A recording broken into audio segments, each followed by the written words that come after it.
as happy can be. Loving and laughing and quipping and cuddling, we're happy as happy can be.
Let him march, O fates, elect for us a mate. Keep up! My students, those would be delegates! But how do they propose to let him march, O fates, elect for them a mate? These handkerchiefs upon our eyes be good enough to bind. And take good care that both of us are absolutely blind. Then turn from that we, with all convenient dispatch, will undertake to marry any two of you we catch. We boldly undertake to marry any two of us they catch.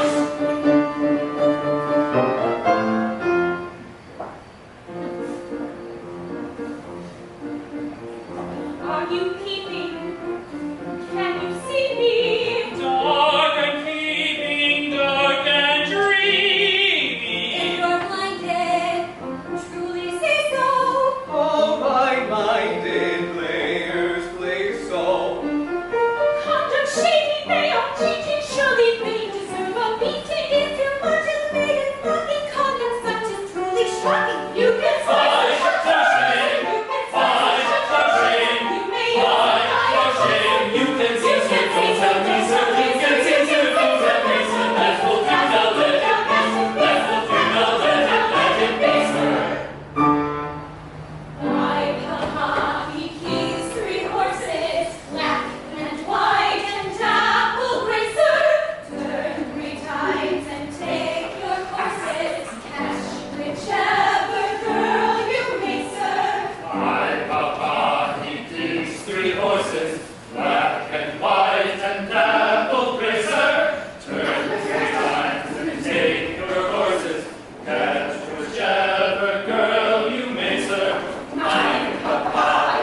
sunny Spanish shore, the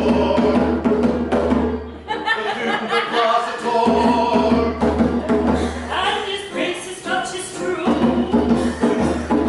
and his grace's daughter too, And his grace's private drum to Venetia's shores will come, to Venetia's shores have come.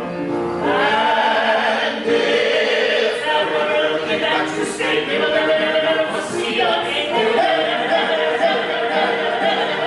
see again. Neither that brandy from the Spanish shore, the noble Duke of Plazator. Nor his grace's Duchess staunch and true, and his grace's daughter too. Nor his grace's own particular drum to Venetia's shores will come, to Venetia's shores will come. If ever looking back to Spain, we will never see again. We will never see again. We will never see again.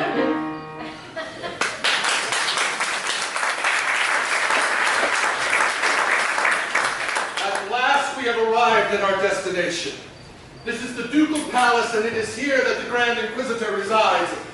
As a Castilian hidalgo of 95 quarterings, I regret that I am unable to pay my state visit on a horse. As a Castilian hidalgo of that description, I would have preferred to ride through the streets of Venice. But owing, I assume, to an unusually wet season, the streets are in such condition that equestrian exercise is impracticable.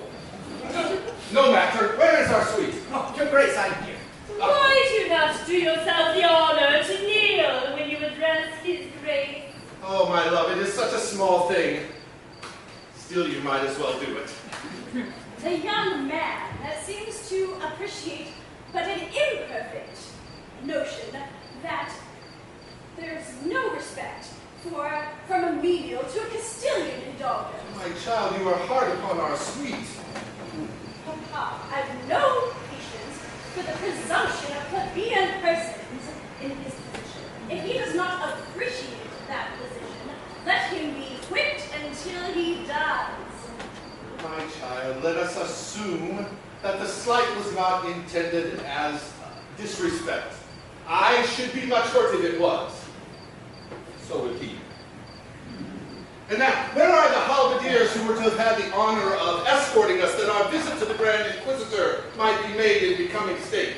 Your grace, the halberdiers are a mercenary people who stipulated for a trifle on account. How tiresome. Well, let us hope that the Grand Inquisitor is a blind man. And the band?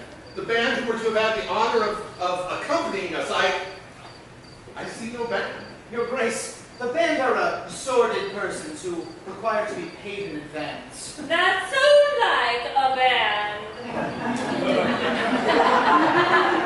Insuperable troubles meet me at every turn. But surely they know his grace. Exactly, they know his grace will come. Well, let us hope that the Grand Inquisitor is a deaf man. The corneta pistone would be something. You do not happen to possess the accomplishment of tootling like a corneta pistone. Alas, no, your grace, but I can imitate a farmyard. Well, I just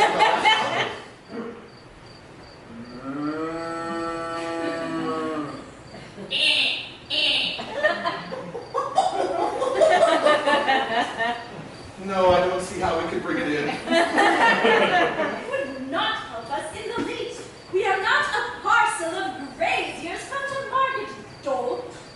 Child, our sweet's feelings. Be so good as to inform the Grand Inquisitor that His Grace, the Count, the Baron of Picadoro, the Duke of Plazatoro, Count Matadoro, And sweet.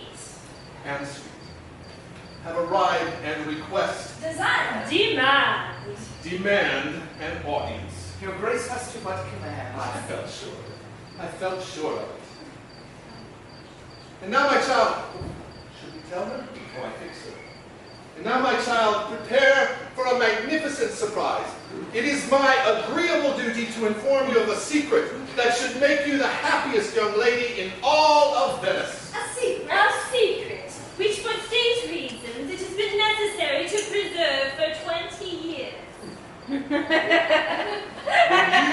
You were a prattling babe of 6 months. You were married, by proxy, to no less a personage than the son and heir of His Majesty, the immeasurably wealthy King of Barataria. Married to the infant son of the King of Barataria? Was I consulted? It was the most unpardonable liberty.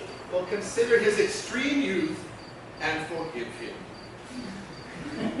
Shortly after the ceremony, that misguided monarch abandoned the creed of his forefathers and became a Wesleyan Methodist of the most bigoted and persecuting type. The Grand Inquisitor determined that this innovation should not be perpetuated in Barataria, had your smiling and still unconscious son stolen and conveyed to Venice. A fortnight since, that Methodist monarch and all his Wesleyan court were killed in an insurrection. And we have come here to ascertain the whereabouts of your husband and to see you, our daughter, crowned the reigning queen of Barataria. Your Majesty. Oh dear, it is at times like this that one realizes the importance of traveling with a whole band.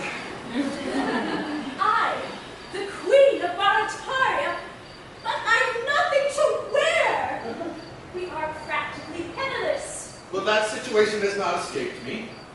Although I am unhappily in straitened circumstances at present, my social influence is something enormous, and the company, to be called the Duke of Plaza Toro Limited, is in formation to work. A directorate has been secured, and I too shall join the board after allotment. Am I to understand that the Queen of Barataria can at any moment be called upon to witness her honored sire in process of liquidation? The speculation is not exempt from that drawback. Should your father scoff, it will of course be necessary to wind him up. But it's so undignified, so degrading. A grandee of Spain turned into a public company. Such a thing was never heard of. No, my child, the Duke of Plaza Toro does not follow fashions. He leads them. He always leads everybody. When he was in the army, he led his regiment. He occasionally led them into action. He invariably led them out of it. In enterprise of martial kind, when there was any fighting, he led his regiment from behind. He found it less exciting. But when no way his regiment ran, his place was at the Foro, that celebrated, cultivated, underrated nobleman, the Duke of Plaza Toro. In the first and foremost fight, he always found that right. That celebrated, cultivated, underrated nobleman, the Duke of Plaza Toro. Where to evade destruction's hand to hide, they all proceeded. No soldier in that gallant band hit half as well as he did. He lay concealed throughout the war, so preserved his Goro, that unaffected, undetected, well-connected warrior, the Duke of Plaza Toro. In every dotty team, he always took the lead. That unaffected, undetected, well-connected warrior, the Duke of Plaza Toro.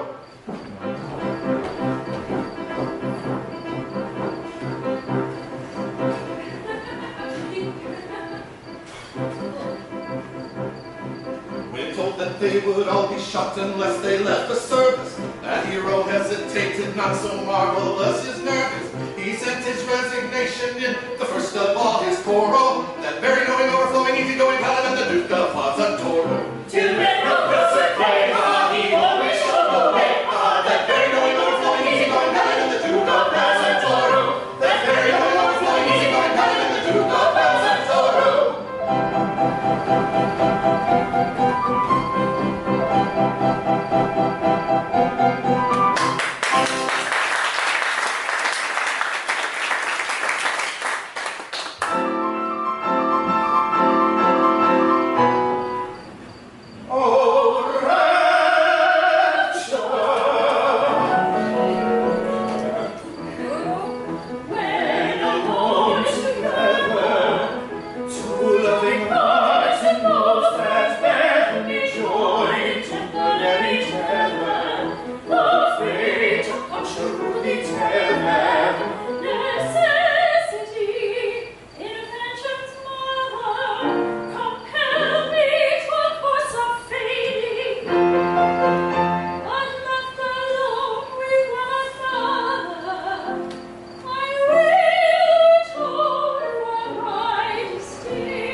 gives no pain, 'tis mercy played in masquerade. Ah, well beloved, Ah, well beloved, ah, well beloved,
is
de Valero, the Grand Inquisitor of Spain.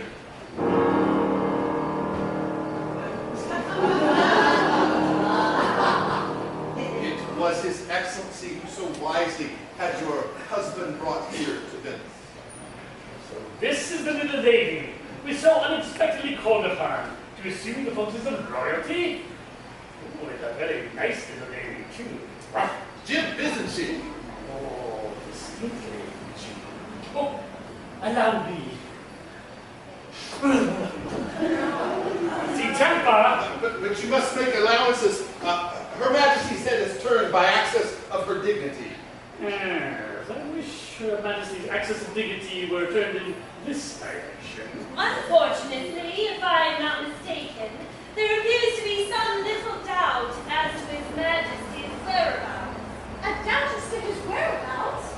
Then we may yet be saved. A doubt? Oh dear, no. No doubt at all. He is here in Venice, plying the modest but picturesque calling of a gondolier. I can give you his address. I see him every day. In the entire annals of history, there is absolutely no circumstance whatsoever for all manner of doubt of any kind whatever. Listen, I'll tell you all about it.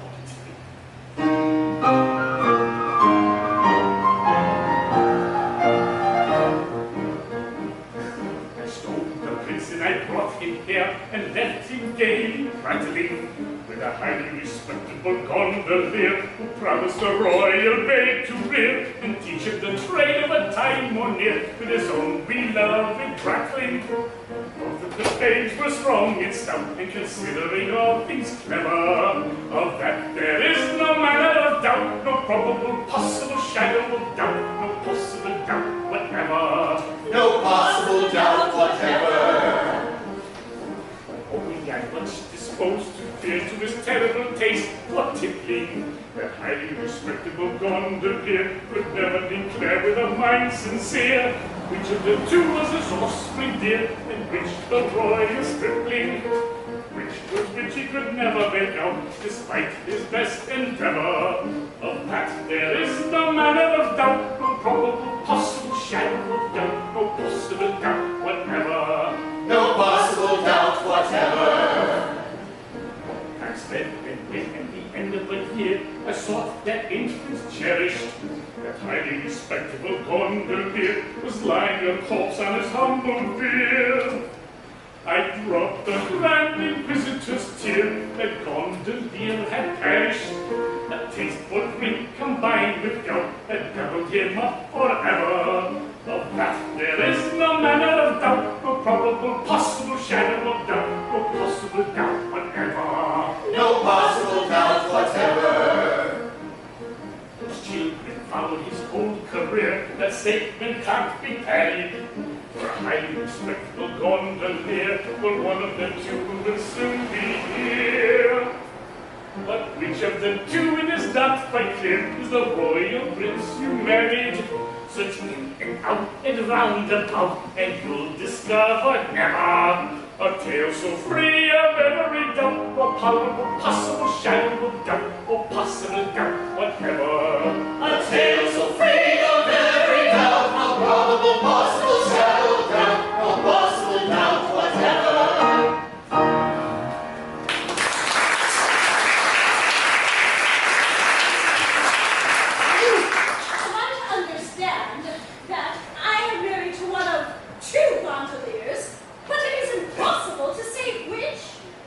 Any doubt of any kind whatever.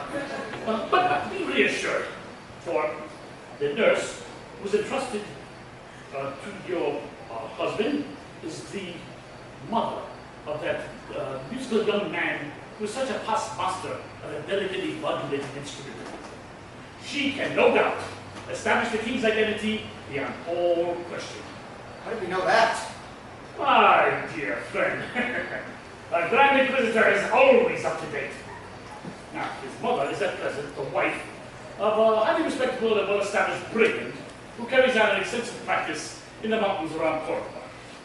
Accompanied by two of the emissaries, he will set off at once to his mother's address. She will return with him, and if she has any difficulty in making up her mind, the persuasive influence of the tarty chamber will jog her memory. What bless my heart? Consider my position. I am the wife of one that's very fair. But who can tell, except my intuition, which is the prince and which the Gondoliers? Submit to fate without unseemly wrangle.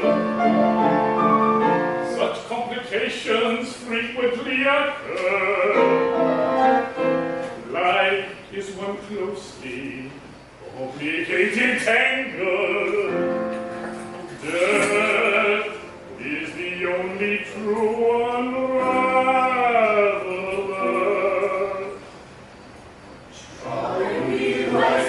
We can never straighten out life's faithful skein. Why should we remain together, guess and guess and guess again? Life's a pudding full of flies.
And in real earnest, what's a bachelor? A mere nothing. He's a chrysalis. He can't be said to live. He exists. What a delightful institution marriage is. Why have we wasted all this time? Why didn't we get married 10 years ago? Because you couldn't find anybody nice enough. Because you were waiting for us. I suppose that was the reason we were waiting for you all this time without knowing it. Hello? Good morning. If this man is an undertaker, it's a bad omen. A ceremony of some sort going on? Yes, an undertaker. No, just a small little unimportant family gathering. Nothing in your line of work. Somebody's birthday, I suppose. Oh, yes. Mine. And mine. And mine. And mine. Curious coincidence. And how old may you all be? Well, it's a good question, but about 10 minutes. Such remarkably fine children. But you're just In other words, we were married about 10 minutes since. married. You don't mean to say that you are married? Oh yes, we are married. What? Both of you? All four of us. This my heart how extremely unfortunate. Oh, you don't mind, I suppose. You were not thinking of either of us for yourself. Oh, Giuseppe, look at him. He was. He's heartbroken. No, I wasn't.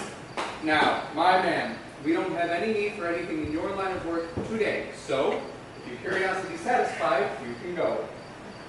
You mustn't call me your man. That is a liberty. I don't know who I am. Not we indeed. We are jolly Gondoliers, the sons of Baptisto Palmieri, who led the last revolution. Republicans, heart and soul. We hold all men to be equal. As we abhor oppression, we abhor kings. As we detest vainglory, we detest rank. As we despise snobbery, we despise wealth. Venetian Gondoliers, your equals in everything except our trade, and in that at once your masters and your servants. How, bless my heart, how unfortunate.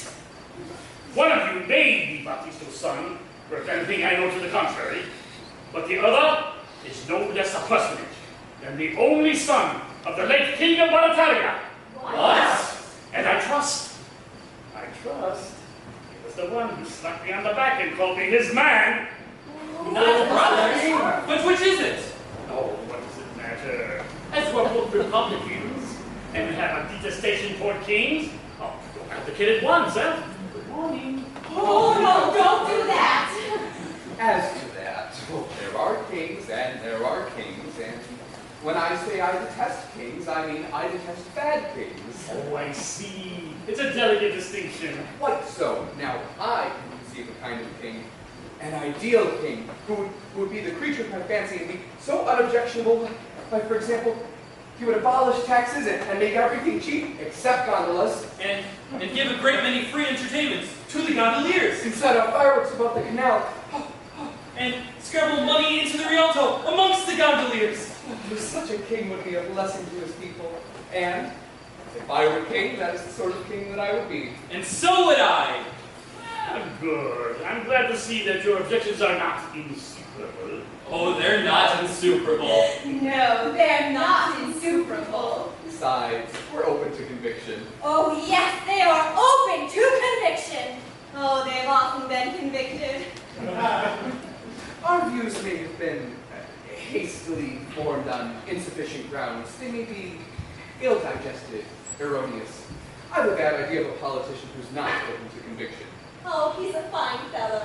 Yes, that is the politician for my money. Good. Then it's settled.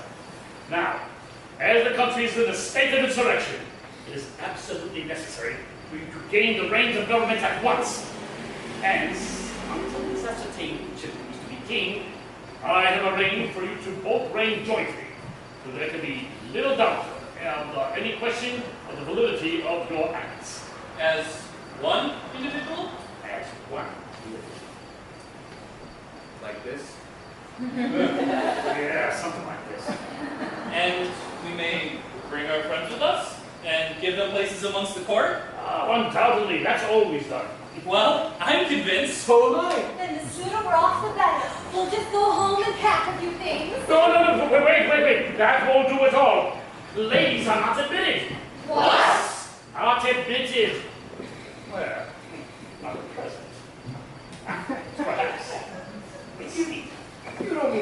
going to separate us from our wives. Extremely awkward. Only for a time. A few months. After all, what is a few months? But we've only been married half an hour.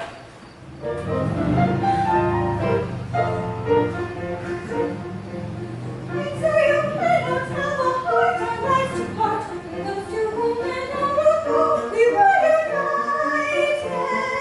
Before a flowing hope you said, I look to them, pause before you feel this bloom of running brighted. You men can never understand that heart and hand cannot be separated when we go yearning. You say you love me, women's eyes to idolize, and only women's mouths for men to set you burning.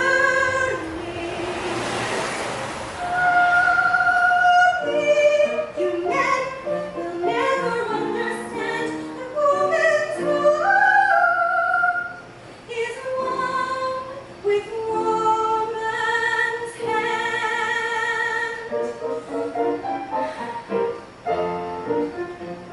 Some kind of charm you seem to find in womankind, some sons of sun and splendid light, unless you're jesting.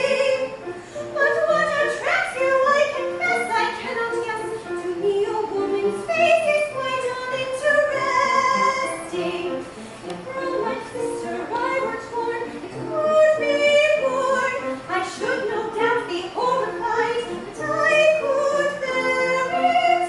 But for most quite another thing. He is my king, he has my heart, and none beside shall ever share it. You men will never understand a woman's heart is one with woman's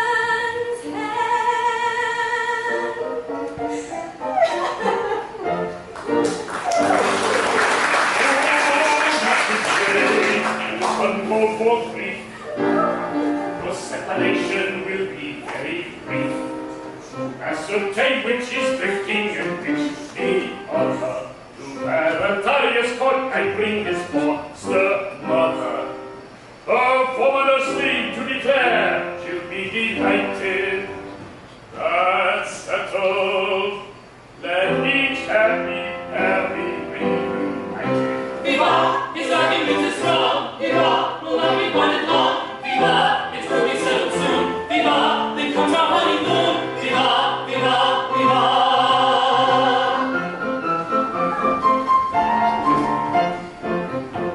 Then one of us will be a queen, sit on a golden throne, with a crown instead of hats on her head, and diamonds all upon. With a beautiful robe of golden green, I've always understood. I wonder whether she'd wear a feather. I'd rather think she should. Oh, 'tis a glorious thing I mean to be a regular royal queen. No half and half affair, I mean no half and half affair. But right down regular royal queen. She'll drive about in a carriage and a pair with the king on her left-hand side, and a milk white horse as a matter of course whenever she wants to ride, with beautiful silver shoes to wear upon her dainty feet, with endless stocks of beautiful frocks, and as much as she wants to eat. Oh, 'tis a glorious thing I mean to be a regular royal queen. No half and half affair, I mean no half and half affair, but a right down regular royal queen. Whenever she condescends to walk, be sure she'll shine with that. With her haughty stare and her nose in the air like a well-born aristocrat. At elegant high society talk, she'll bear away the bell. With her how do you, and her how are you, and I trust I see you well.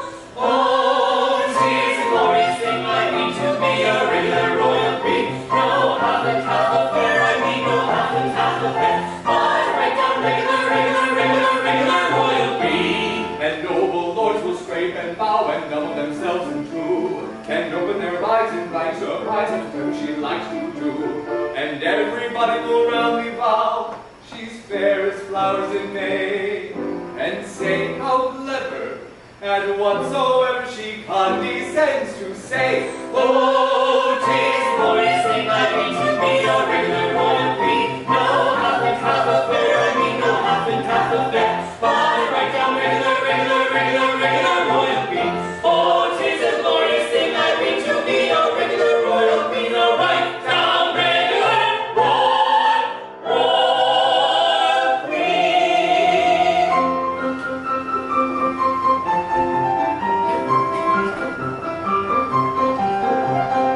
Pray, what is the cause of this remarkable hilarity?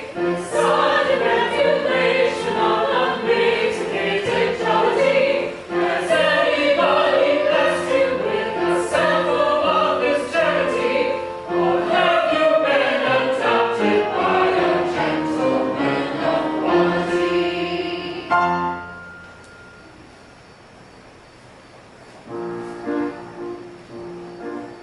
Replying we Sing as one individual, as I find I'm a king to my kingdom, I bid you all I'm a where you object to millions and palaces, but you'll find I read respect your Republican, palaces, you'll find I read respect your Republican. palaces.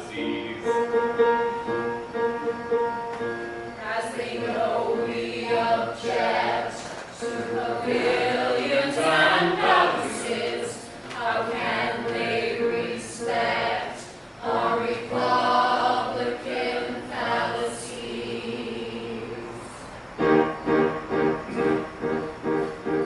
For everyone who feels inclined, suppose they undertake to find congenial with this frame of mind, they all shall equal be. The Chancellor, his Peru, the Earl, the Marquis, and the Duke, the groom, the butler, and the cook, they all shall equal be. The aristocrat who bends with coots, the aristocrat who hunts and shoots, the aristocrat who cleans our boots, they all shall equal be. The noble lord who owns the state, the noble lord who cleans the plate, The noble lord who scrubs the grate, they all shall equal be. for the noble lord who outdoes the lord like coachman on the box. The lord by vagabonding the stocks, they all shall equal be. For everyone who feels inclined, suppose they undertake to find congenial with this frame of mind, congenial with this frame of mind, and all shall equal be. Sing high, sing low, wherever they go. Sing high, sing low, wherever they go. Wherever they go, wherever they go, they all shall equal be. Sing high, sing low, wherever they go. Sing high, sing low, wherever they go. Wherever they go, wherever they go, they all shall equal be. The Earl, the Marquis, and the Duke, the Grand, the Butler, and the Thug, the aristocrat who makes the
We are much obliged to you for your expressions of satisfaction and good feeling. We heard you. We are delighted at any time to fall in with sentiments so charmingly expressed. That's all right. However, there's just one little grievance we would like to ventilate.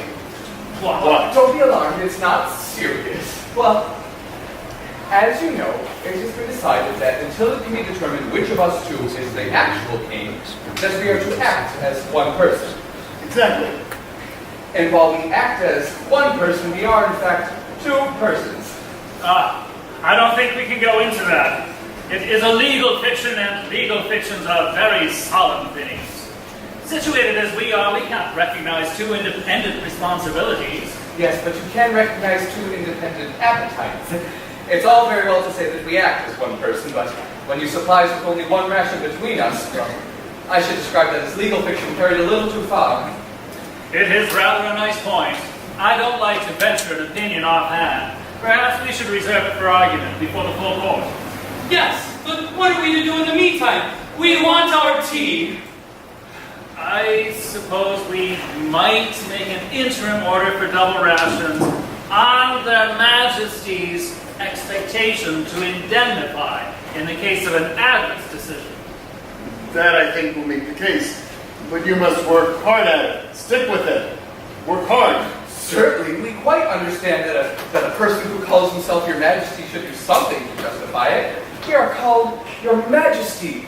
We are allowed to buy ourselves the most magnificent clothes. Our subjects frequently nod to us in the streets, and the sentries always return our salutes. And we are afforded the inestimable privilege of heading the subscription lists to the principal charities. Why, the least we could do for these advantages is make ourselves useful about the palace.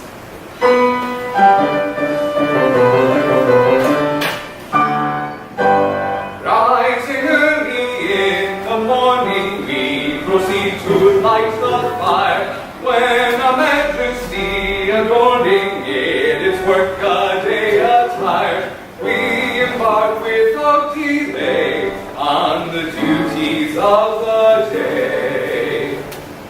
First we polish ostentations of political dispatches and foreign politicians circumvent. Then if business isn't heavy, we may hold a royal levy or ratify some acts of parliament. Then we probably review the household troops with the usual shoddy humps and shoddy hoops, or receive with ceremonial and state an interesting Eastern potentate. After that we generally go and dress for private ballet. It's a rather nervous duty, he's a touchy little man. Write some letters literary for our private secretary. He's shaky in his belly, so we help him if we can. Then in view of craving dinner, we go down and order dinner. Then we polish the regalia and the coronation plate. Spend an hour in titivating all our gentlemen in waiting, or we run on little letters for the ministers of state. Oh, the philosophers may say of the troubles of the king, but the duties are delightful and the privilege is great. But the privilege and pleasure that we treasure beyond measure is to run on little letters for the ministers of state. Oh, philosophers may sing of the troubles of the king, but the duties are delightful and the privilege is great. But the privilege and pleasure that we treasure beyond measure is to run our little errands for the ministers of state. After lunch and making merry on a bonny glass of sherry, if we've nothing in particular to do, we may make a proclamation or receive a deputation or possibly create a peer or two. Then we help a fellow creature on his path with the gauntle or the thistle or the bat, or we dress and toddle up in semi-state to a festival of function or a fete. After that we stand a sentry at the palace private entry, marching hither, up and down into his room. Then the guard who was on duty goes in search of beer and beauty, and it generally happens that he hasn't far to go. He relieves us if he's able to go down and lay the table. Then it had to have our coffee and at half past noon or wine. With a pleasure that's emphatic, we retire to our attic with the gratifying feeling that a duty has been done. Oh, philosophers may sing of the troubles of the king, but of pleasures there are many and of worries there are none. But the culminating pleasure that we treasure beyond measure is the gratifying feeling that our duty has been done. Oh, philosophers may sing of the troubles of the king, but the pleasures there are many and the worries there are none. But the culminating pleasure that we treasure beyond measure is the gratifying feeling that our duty has been done.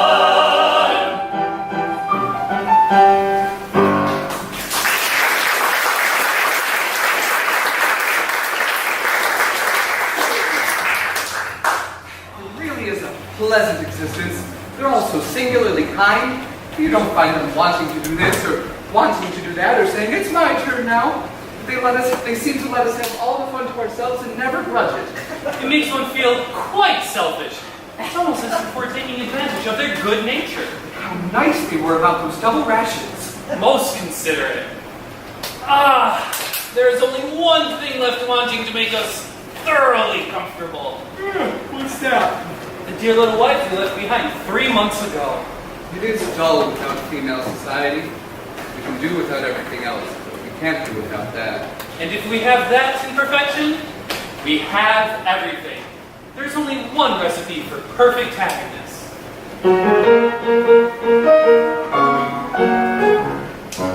Take a pair of sparkling eyes, hitting ever and anon in a merciful eclipse. Do not heed the mild surprise, having passed the Rubicon. Take a pair of rosy lips.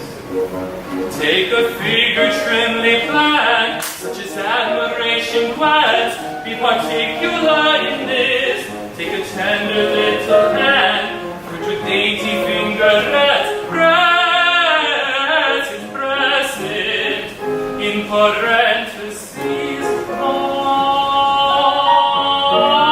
Take all these, you lucky man. Take and keep them if you can. If you can, take all these, you lucky man. Take and keep them if you can. If you can.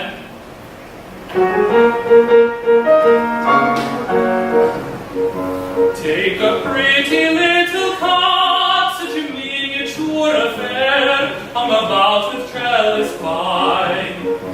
Furnish it upon the spot with the treasures rich and rare I've endeavored to define. Live to love and love to live, you will ripen at your ease, growing on the sunny side. Fate has nothing more to give, you're a dainty man to please. If you're not satisfied, not satisfied, take my counsel, happy man, act upon it if you can. If you can, take my counsel, happy man, act upon it if you can. If you can.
jealous and tears, running and faces staring, they all together and that's our fun and Gondolier.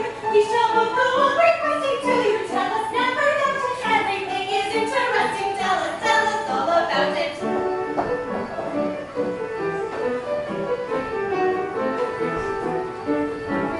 We shall both go on requesting till you tell us never doubt it. Everything is interesting, tell us all about it. Everything is interesting, tell us all about it. Tell us all, yes, all, yes, tell us all about it.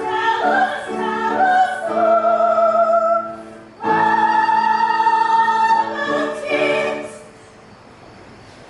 indeed a most delightful surprise. Yes, we thought you'd like it. You see, after you left, we felt awfully dull and mopey, and the days crawled by, and you never wrote. So at last I said to Janetta, I can't stand this any longer. Those two poor monarchs haven't got anybody to mend their stockings, or sew their buttons, or patch their clothes. At least I hope they haven't. Let us all pack up a change and go and see how they're getting on.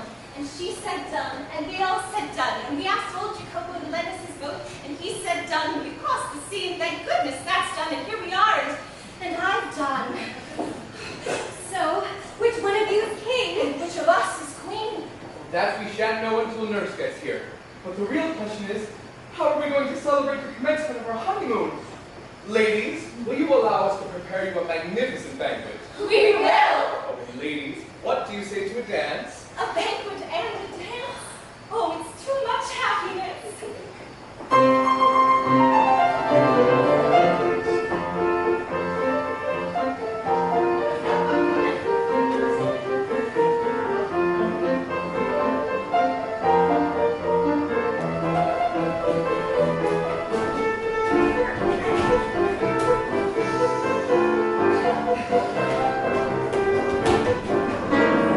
Good evening.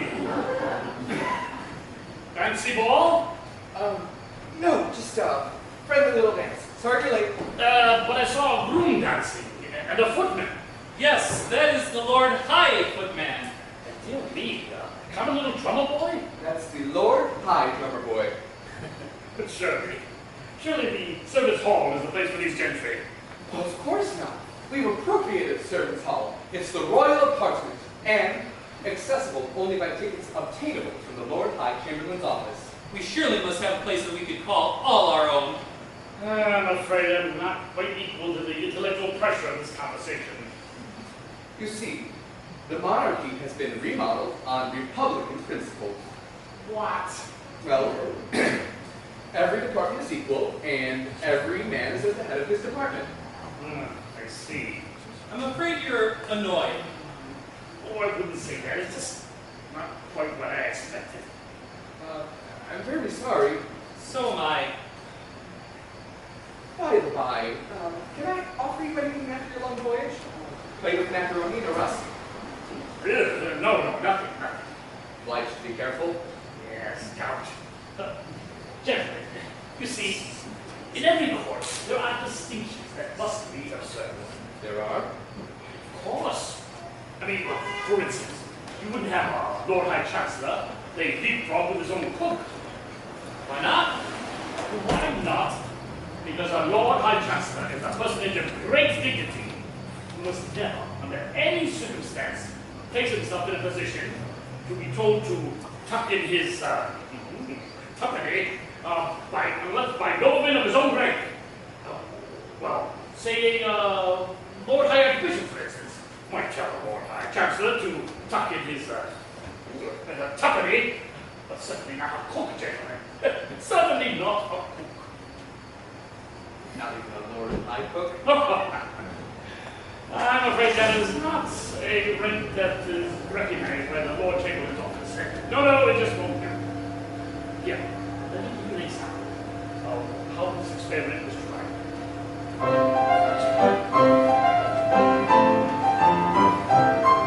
There's lived a king, yes, I've been told, in the wonder-working days of old, when hearts were twice as good as gold, and 20 times as mellow. Was Temple triumphed in his face, and in his heart he found a place for all the errant human race, and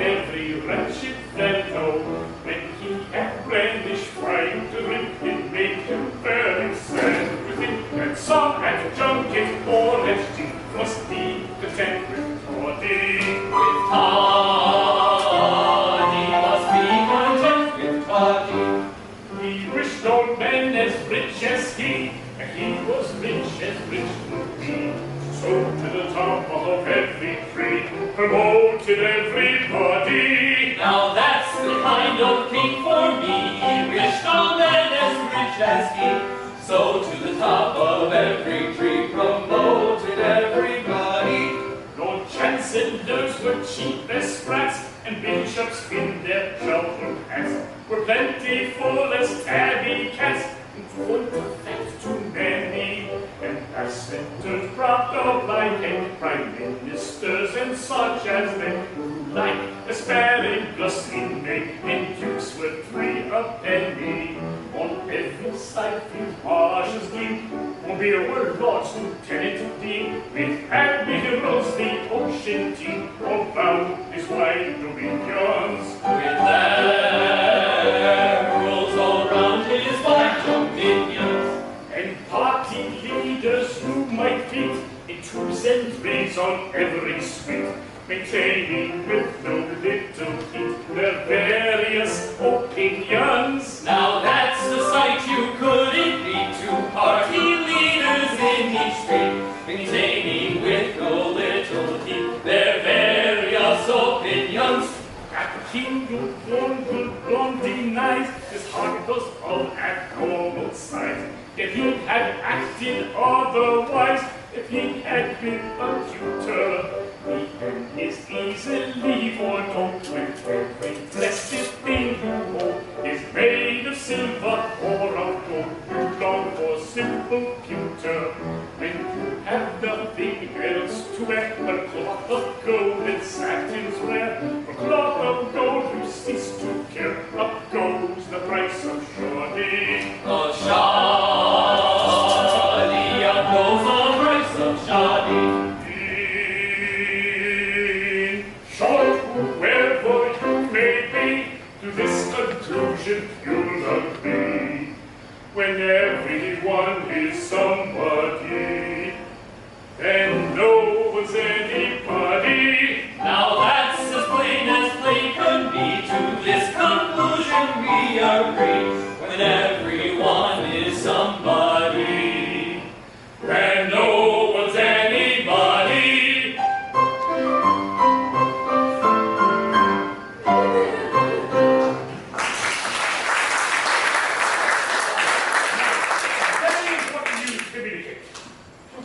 His Grace, the Duke of Mazzatoro, the Duchess, and beautiful daughter Casilda.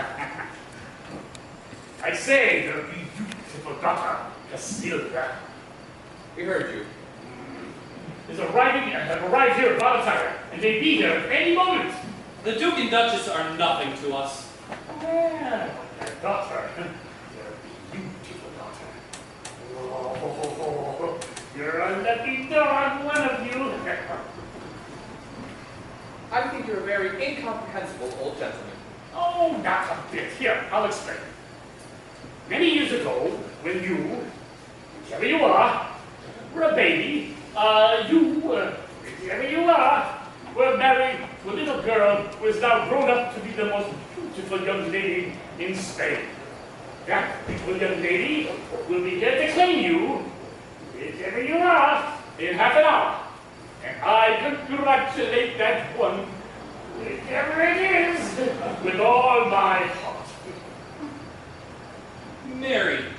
When a baby? We were married just 3 months ago. No, one of you. Only one.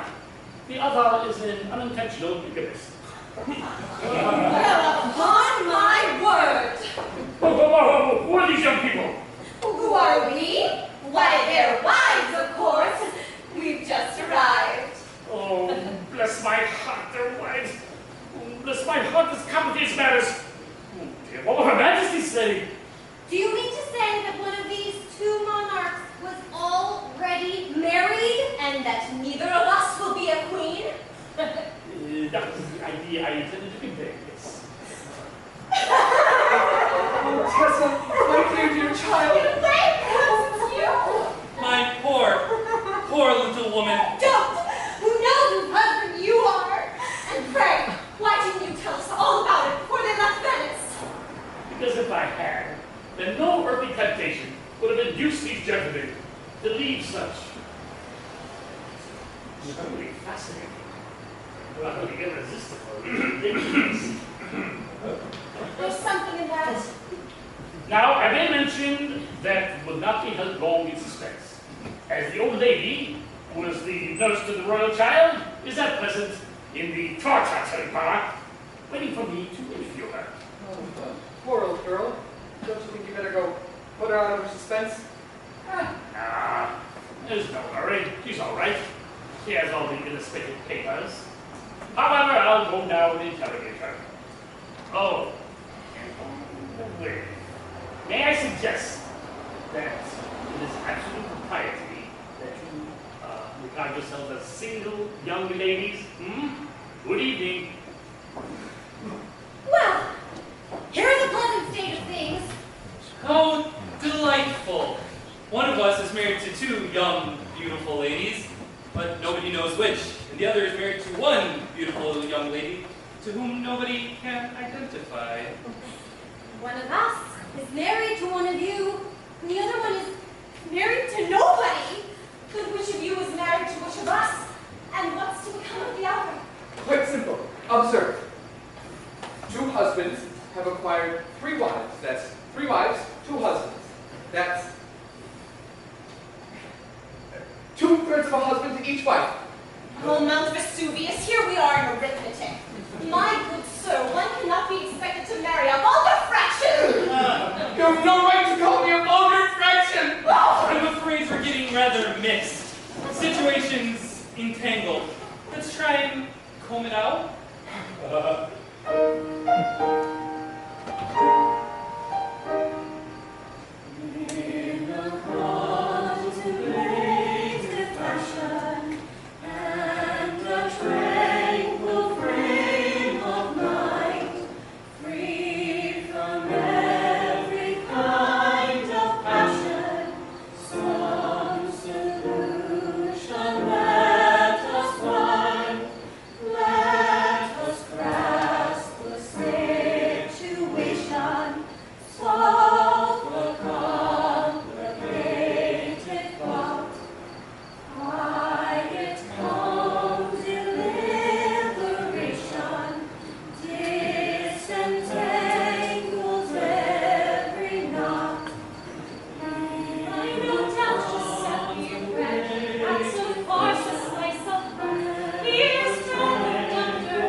If I have to do torture, I'll teach you to marry the man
Majesty that the good Duke of Positoro has arrived and begs and demands an audience. And now, my child, prepare to meet the husband to whom you were united under such interesting and romantic circumstances. What? Which is it? There are two of them. Well, it is true that at present His Majesty is a double gentleman, but once the circumstances of his marriage have been perceived, he will, ipso facto, become a single gentleman, thus presenting a unique situation in which an individual becomes both a single man and a married man by the same process. I have known instances in which the characteristics of both conditions existed concurrently in the same individual. Well, he couldn't have been a Plaza Toro. Oh, couldn't he though? Well, whatever happens, I shall of course be a dutiful wife, but I can never love my husband. Oh, I don't know. It's extraordinary what unprepossessing people we can bring ourselves to love if one gives one mind to it. I loved your father. It's a bit hard, I think. Somewhat uncalled for, don't you think? It's totally out of hand. It was very difficult, my dear. But I said to myself, that man is a duke, and I will love him. Several of my relations bet me I couldn't, but I did, desperately.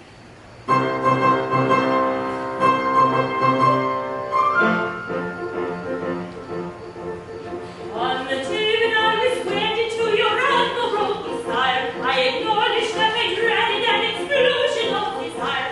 I was overcome with panic, for his temper was volcanic, and I didn't dare revolt, for I feared a thunderbolt. I was always very wary, for his fury was ecstatic, his refined vocabulary most unpleasantly emphatic.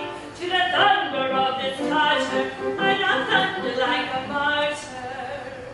When intently he was fuming, I was gently unassuming. When reviling me completely, I was smiling very sweetly. I was smiling very sweetly, very sweetly. Giving him the very best and getting back the very worst. That is how I try to tame your great progenitor first. Giving him the very best and getting back the very worst. That is how I try to tame your great progenitor at best. But I found the total reliance on my threatening appearance, and the resolute defiance of a rightful interference, and the gentle intimation of my firm determination to see what I could do, to be wife and husband too, was the only thing required for to make his temper supple, and you couldn't have desired a more reciprocating couple, ever willing to be moving. We were willing, we were moving. When I merely from him parted, we were nearly broken-hearted. When in the sequel reunited, we were equally delighted.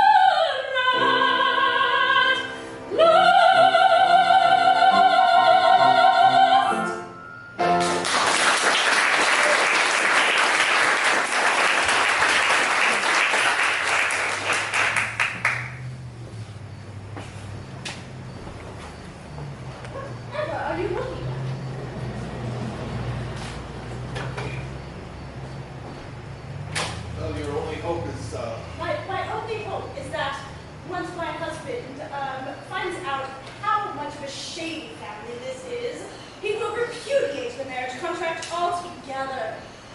Shady? A nobleman shady who is blazing in the luster of unaccustomed pocket money? A nobleman shady who can look back upon 95 quarterings. It is not every nobleman who is 95 quarters in arrears. What I mean is, it's not every nobleman who can look back on 95 of them. And this just when I have been floated at a premium. Oh, fine. Your Majesty is surely unaware that directly your Majesty's father appeared before the public, he was applied for over and over again. Her Majesty's father was in the habit of being applied for over and over again, and quite urgently applied for, and this before I was registered under the Limited Liability Act. To help unhappy commoners and add to their enjoyment, affords a man of noble rank congenial employment. Of our attempts we offer you examples illustrative. The work is light, and I might add, it's quite remunerative.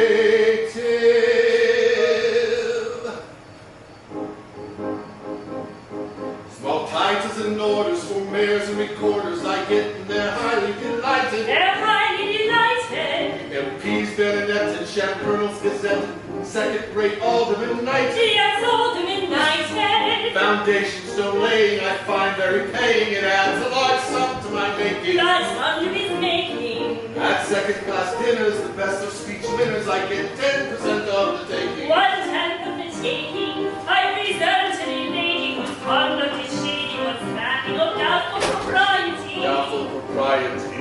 When virtue and quarter I take in white water and launcher in first-rate society. First-rate society. I recommendators of clumsy dressmakers, their finishing touches. Their finishing touches. On some, in addition, they pay for permission to say that they make for the Duchess. They make for the Duchess. Those pressing prevailers, the ready-made tailors, quote me as their great double barrel. Their great double barrel. I allow them to do so, though Robinson Crusoe would gibbet their wearing apparel. Of wearing apparel.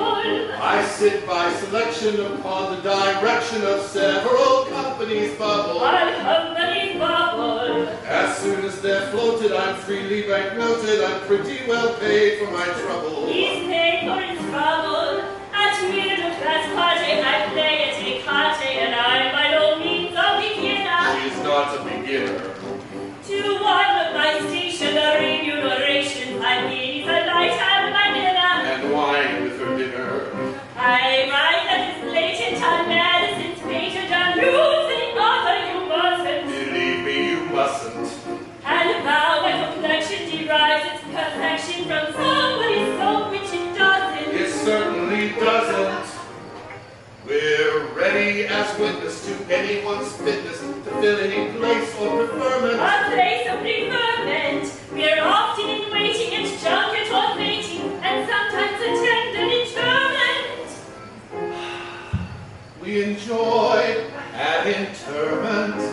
Enjoy to rekindle the spark of a swindler's dimples into your clutches, into your clutches. What would be the debtor? You cannot do better. Then trot out a duke or a duchess.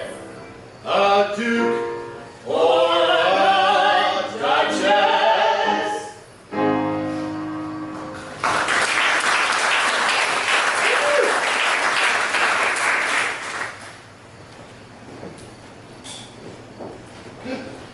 Your Majesties. Ah, Your Majesty. The Duke of Buster, I believe? The same. Allow me to introduce to you The young lady is one of us married. Gentlemen, I am the obedient servant of one of you, oh, Louise. I am now about to address the gentleman who married my daughter. And the other gentleman may allow his attention to wander if he likes, because this does not concern him. Sir, you will find in this young lady a combination of excellencies that you would look for in vain in any other young lady who had not the good fortune to be my daughter. There is some doubt as to which is the gentleman who is paying attention and which is the gentleman who is allowing his attention to wander, but well, as soon as that doubt has been solved, I shall say, still speaking to the attentive gentleman, take her, and make you happier than her mother made me. Sir! If possible. And now there is another small matter to which I think I am entitled to take exception. I arrive here in state with her Grace the Duchess and her Majesty my daughter, and what do I find? A guard of honor to greet me? No. No. The town illuminated? No. No. Refreshments provided? No.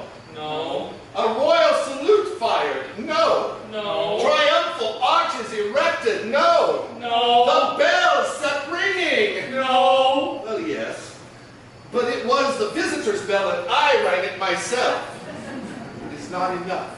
It is not enough. By my honor, sir, I'm very sorry, but you see, I was raised in a gondola, and my ideas of politeness are confined to taking off my hat when passengers tip me. That's all very well in its way, but it is not enough. Take off anything else in reason. It's a royal salute to my daughter. It costs so little. Papa, I don't want a salute. My dear sir, as soon as it is discovered which of us holds that liberty, your daughter shall have as many salutes as she likes. As for guards of honor and triumphal arches, you don't know our people. They just wouldn't stand for it. You're very offhand with us, sir. Very offhand. No, but you mustn't allow that. You must exercise discipline.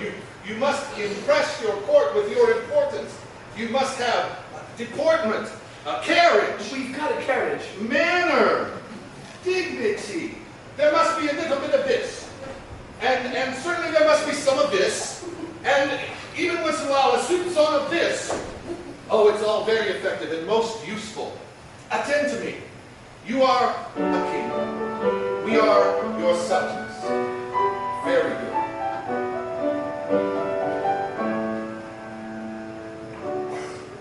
This is a courtier grave and serious who is about to kiss your hand. Try to provide a pose imperious with a demeanor nobly bland. Let us combine a pose imperious with a demeanor nobly bland.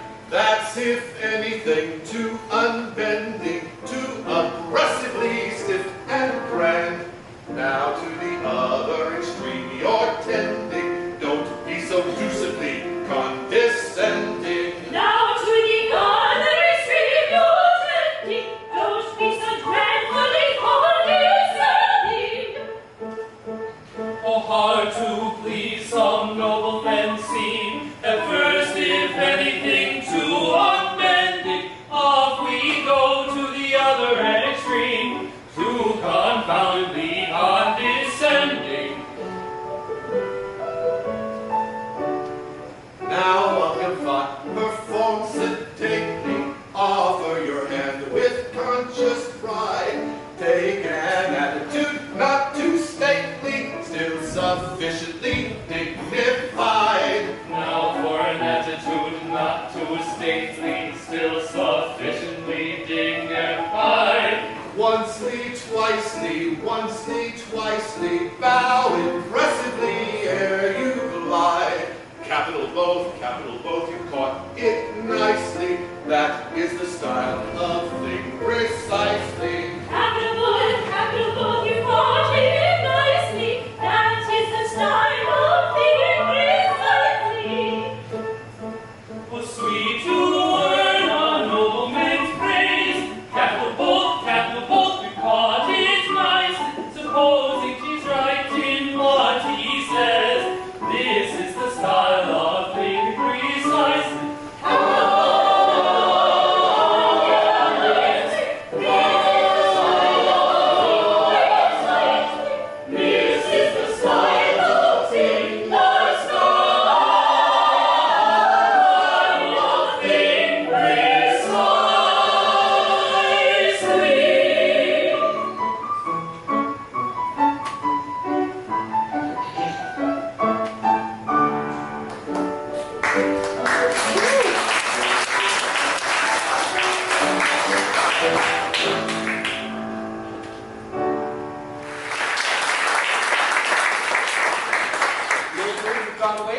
young chicks together. That's called text. That's very awkward. Listen, we really ought to tell her how we are situated. Poor girl. Why don't you do it? I'd rather not. You go to... Your Majesty, we, that is to say, several of us. Gentlemen, I am bound to listen to you. However, not knowing I was married in infancy, it is right to say that I am head over ears in love with somebody else. Our case exactly. We are head over ears in love with somebody else too. In point of fact, our wives. Your wives? You are married then? It's not our fault. We knew nothing about it. We are sisters in misfortune.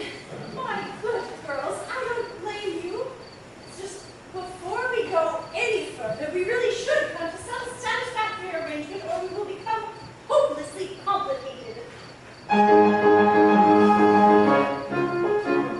Here's a case unprecedented. Here are king and queen of start. Ever since marriage was first invented, never was known a case so high. I may be said to have been bisected by a profound catastrophe. Through a calamity unexpected, indivisible into three. I may be said to have been bisected. Indivisible into three. Through a calamity indivisible into three. Oh, more or less all, how can you call marriage a state of unity when excellent husbands are bisected? Why should the visible disagree? Oh, more or less all, how can you call marriage a state of unity? Unity. More or less all, how can you call marriage a state of unity? More or less all, how can you call marriage a state of unity?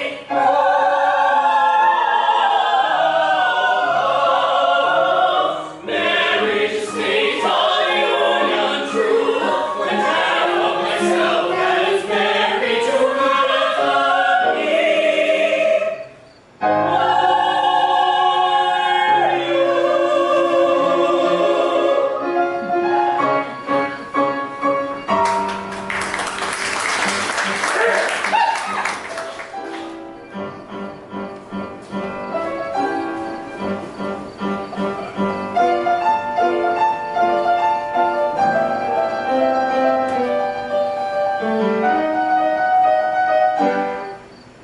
Now let the royal lieges gather round.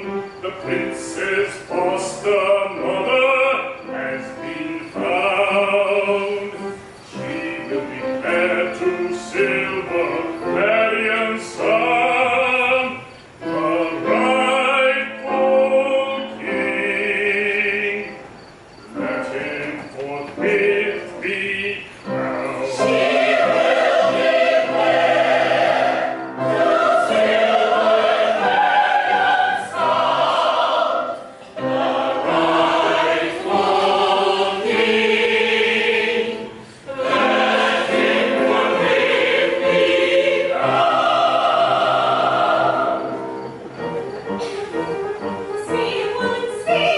We're all attention. This moment mention His foster mother, Is he the king? For this my brother. Speak, woman, speak! Speak, woman, speak! The royal prince was by the king entrusted to my fond care. Ere I grew old and crusted, when traitors came to steal his son, reputed my own small boy, I deftly substituted. The villains fell into the trap completely. I hid the prince away, still sleeping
tainted, tainted, tainted.